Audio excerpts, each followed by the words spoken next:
In this video, we will go over how to use the Streamflow Prediction Tool. To access the app, log into the Tethys portal and go to the app library.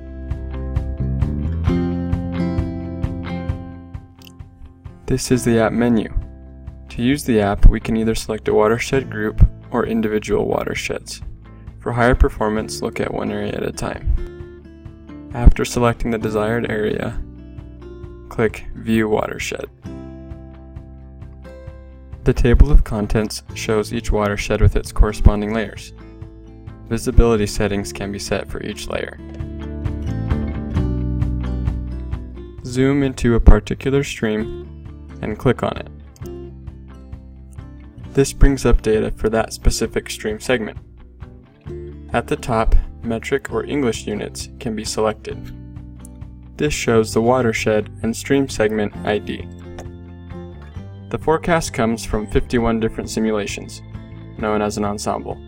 The chart shows the average, a standard deviation above and below, and the maximum and minimum flows. The black line displays a single higher resolution forecast. The different colors represent different return periods.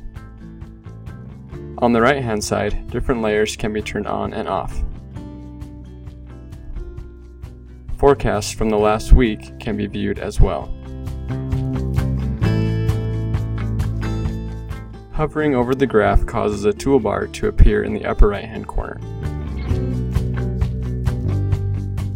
The Historical tab shows a graph of a 35-year simulated historical flow.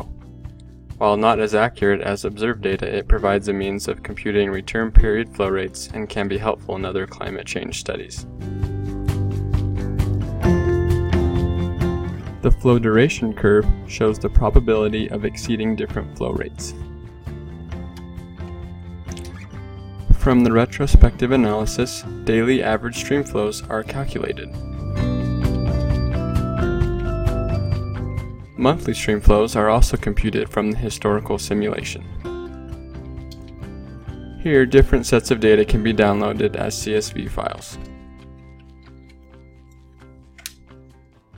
That is the Streamflow Prediction Tool. Thanks for watching.